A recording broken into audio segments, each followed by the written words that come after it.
अस्सलाम वालेकुम व्यूअर्स, आप देख रहे हैं हमारा चैनल रिच पाकिस्तान और मैं हूं आपका मेज़बान अब्दुर्रहमान। पाकिस्तान अपनी ज़रूरत का सारा अदरक इंपोर्ट करता है और हम इस इंपोर्ट पर सालाना अरबों रुपए खर्च करते हैं। उसकी वजह क्या है कि पाकिस्तान में मौजूद मौसम अदरक के लिए नहीं है। अदरक को जो मौसम चाहिए वो हमें यहाँ पर आर्टिफिशियल क्रिएट करना पड़ता है। अगर हमारे किसान कुछ पैसा लगाकर टनल फार्मिंग पर शिफ्ट हो जाएं तो अदरक की काश्त एक ऐसी काश्त है जिससे सालाना फी एकड़ 10 से 15 लाख रुपए किसान कमा रहे हैं। वो किस तरह मुमकिन है, आज हम डिस्कस करेंगे इरफान साहब से, जो एग्रीकल्चर एक्सपर्ट है। उन्हें प्रोग्राम में खुशामदीद कहते हैं। अस्सलाम वालेकुम। वालेकुम अस्सलाम। इरफान साहब, मुझे बताइए कि अदरक के लिए ज़रूरियात क्या है पाकिस्तान में? आपको किस किस्म की शेड की ज़रूरत है और कितना खर्चा उस पर आता है? अब्दुर्रहमान साहब, थैंक यू वेरी मच। आपने बड़ा ही, जो इस वक्त मैं समझता हूँ कि पाकिस्तान के अंदर जिसकी ज़रूरत है, इस वक्त नीड है जिस टेक्नोलॉजी की, जिसके थ्रू हम पाकिस्तान को इंडिपेंडेंट कर सकते हैं अदरक की काश के अंदर। तो अदरक को काश करने के लिए हमें 4 चीज़ों की रिक्वायरमेंट होती है। सबसे पहले जो है वो इन्वायरमेंट है, जो कि पाकिस्तान का इन्वायरमेंट सूट नहीं करता। दूसरे नंबर के ऊपर हम इसको ग्रो करने के लिए रिच जो है वो सॉइल चाहिए, जिसके अंदर ऑर्गेनिक मैटर होना चाहिए। और फिर इसके अलावा ह्यूमिडिटी, जो कि हवा के अंदर 75% ह्यूमिडिटी इसको रिक्वायर्ड है। और उसके अलावा फिर आपकी न्यूट्रिशन मैनेजमेंट होती है। तो इन 4 चीज़ों में से जो इन्वायरमेंट है वो हमें आर्टिफिशियली जो है क्रिएट करके हम इसको ईजिली पाकिस्तान के अंदर ग्रो कर सकते हैं। उस इन्वायरमेंट को क्रिएट करने के लिए सबसे पहले टनल का स्ट्रक्चर, जो कि वॉक इन टनल, जिसको हम 6 फुट का टनल होता है, दरमियानी टनल कहते हैं, उसके अंदर इसको ईजिली हमने ग्रो किया। ठीक है। पिछले 2 सालों से हम इसके ऊपर एक्सपेरिमेंट कर रहे थे, जो कि बड़े कामयाब रहे हैं। टनल लगाते हैं, टनल के ऊपर फिर इसको शेड देनी पड़ती है, जो कि हार्श इन्वायरमेंट से बचाने के लिए, सनशाइन और इसके अलावा जो हमारा लो टेम्परेचर उसे बचाने के लिए हम शेड देते हैं। और शेड के अलावा इसको ह्यूमिडिटी को इंक्रीज़ करने के लिए आर्टिफिशियली जो स्प्रिंकलर इसके अंदर हम ऐड करते हैं, उससे फॉगिंग करते हैं और उसकी हवा के अंदर नमी की मिकदार को बढ़ाते हैं। और चौथे नंबर के ऊपर ज़मीन के अंदर इसको इनरिच करने के लिए इसके अंदर कंपोस्ट जो हम ऐड करते हैं, ऑर्गेनिक मैटर को बढ़ाते हैं, जिसकी वजह से इन चारों चीज़ों को ऐड करने से हम बड़े कामयाबी के साथ यहाँ पे ग्रो कर रहे हैं। 1 एकड़ के ऊपर लागत कितनी आती है?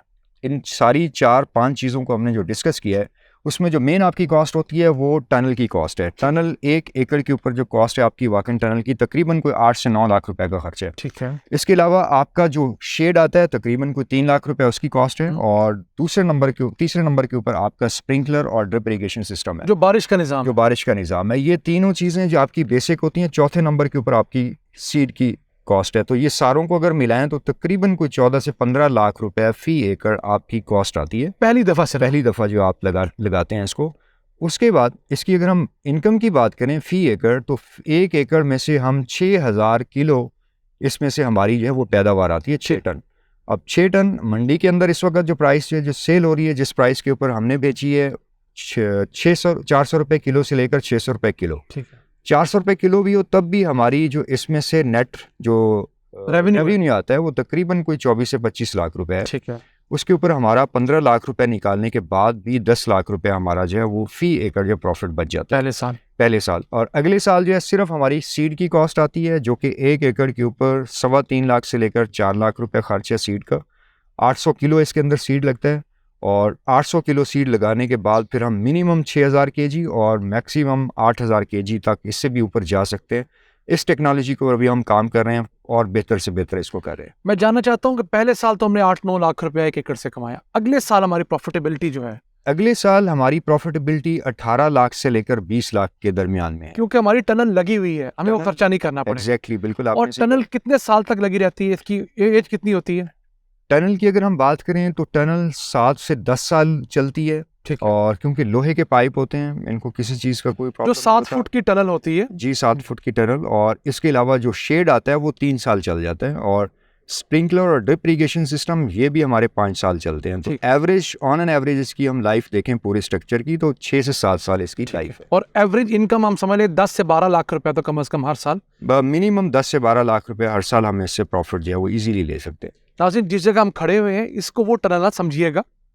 इस जगह पर भी अदरक काश्त हुआ है, लेकिन ये किसी और मकसद के लिए पहले बनाई गई थी। लेकिन स्क्रीन पे आप जो आप टनल देख रहे हैं, बेसिकली इस तरह की टनल आपने बनानी है और इसकी कॉस्टिंग डॉक्टर साहब बता रहे हैं कि 10 से 14-15 लाख रुपए आती है। इरफान साहब, अगर कोई किसान इस फील्ड में आना चाहे तो पहले बताइए कि उसको बीज कहाँ से मिलेगा पाकिस्तान में, और इस क्रॉप की रहनुमाई के लिए वो कहाँ जाए तो उसे प्रॉपर बिल्कुल सर्टिफाइड रहनुमाई मिल सकती है।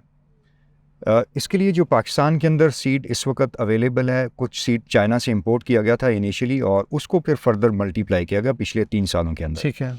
इस वक्त बनु मुख्तार फार्म के ऊपर जहाँ पे हम खड़े हैं, इनके पास भी 2.5 एकड़ के ऊपर ये लगा हुआ है और अगले साल इनके पास इतनी क्वांटिटी अवेलेबल होगी कि दूसरे फार्मर को भी स्मॉल क्वांटिटीज़ जो है वो दे सकते हैं, 1 कनाल के लिए, 2 कनाल के लिए। इसके अलावा चाइना से डायरेक्ट भी सीड इंपोर्ट किया जा सकता है और इसके अंदर जो डिफरेंस होता है, जो हमारी मंडी के अंदर एक जिंजर होता है और जो सीड वाली वैरायटी होती है, उसके अंदर 2 मेजर जो डिफरेंस होता है कि सीड वाली जो वैरायटी है उसके ऊपर बर्ड्स होने चाहिए। यानी कि होता क्या है कि जो हम मंडी के अंदर लेके आते हैं, मंडी से लेके आते हैं जो जिंजर, उसके ऊपर उसके बर्ड जो है वो काटे गए होते हैं बिल्कुल, ताकि दोबारा से स्प्राउट ना करे, स्टोरेज के अंदर उसकी शेल्फ लाइफ ज़्यादा रहे। बर्ड काटने के बाद जो आंखें होती हैं आम जुबान में होती हैं, बिल्कुल से जैसे गन्ने के ऊपर आंखें होती हैं उसी तरह इसके बर्ड्स होते तो इसकी आंखें जो हैं वो काटी होती हैं। आंखें काटने के बाद इसके ऊपर एक स्प्रे किया जाता है एंटी स्प्राउटिंग केमिकल, जिसकी वजह से उसकी जो आंखें रह भी जाती हैं तो वो दोबारा ग्रो नहीं करती। तो दोबारा जब फूटती नहीं है तो ऐसा सीड जो है वो मल्टीप्लाई के लिए जो है वो कारआमद नहीं होता। तो इसलिए ऐसा सीड का इंतखाब करें। अगर आपने चाइना से इंपोर्ट भी करना है तो उनसे जो है वो अपनी रिक्वायरमेंट जो है पहले से शेयर करें कि हमें आंखों वाला जो सीड है वो चाहिए होगा और उसको किसी केमिकल के साथ ट्रीट ना किया जाए, क्योंकि पाकिस्तान के अंदर जितना जिंजर आता है, जितना भी अदरक है, उसको एसिड के साथ ट्रीट किया जाता है। वो जुल्म है। सबसे पहले जो है आंखें काटी जाती हैं, फिर केमिकल स्प्रे किया जाता है ताकि आंखें फूटे ना, और तीसरे नंबर के ऊपर एसिड के साथ जो है ट्रीट किया जाता है उसका वेट बढ़ाने के लिए, उसकी शाइनेस बढ़ाने के लिए। तो ये तीनों चीज़ें जिस वक्त कर दी जाती हैं तो वो सीड के लिए इस्तेमाल नहीं हो सकता। ठीक है। तो सीड के लिए हमें वो वाला इंतखाब करना है बीज। और अयूब रिसर्च इंस्टीट्यूट से भी मिल सकता है, उनसे चाइना से हम इंपोर्ट कर सकते हैं। और दूसरे नंबर के ऊपर यहाँ पे लोकली जिन फार्मर्स के पास है, 3-4 फार्मर्स हैं जो कि मल्टीप्लाई कर रहे हैं, उनसे मिल सकते हैं। और स्मॉल क्वांटिटीज़ के अंदर Ayub agriculture research institute Faisalabad के अंदर, वो भी टिश्यू कल्चर के ऊपर इस पे काम करें, वहाँ से भी थोड़ी सी क्वांटिटी है वो ली जा सकती है। अगर पाकिस्तानी फार्मर जो है मेहनत करे तो कितने साल में पाकिस्तान जो है ये अदरक खुद उगाने में खुद कफील हो सकता है?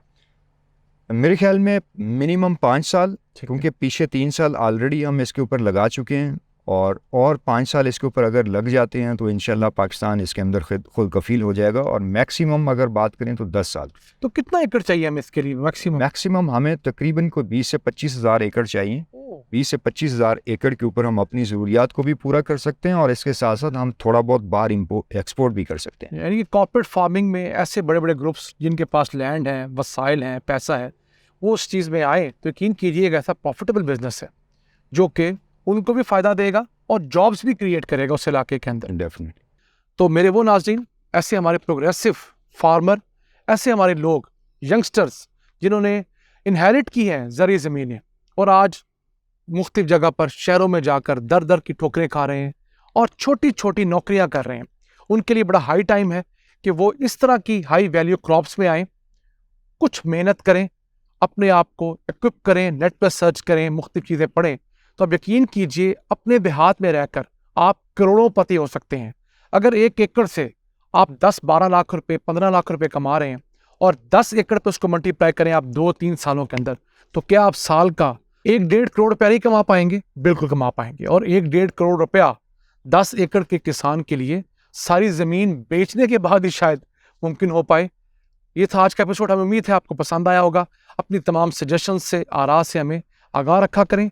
कमेंट बॉक्स में लिखकर हमसे राब्ता बरकरार रखा करें। अपने मेज़बान अब्दुर्रहमान को इरफान साहब के साथ इजाज़त दीजिए। अल्लाह ने के पान।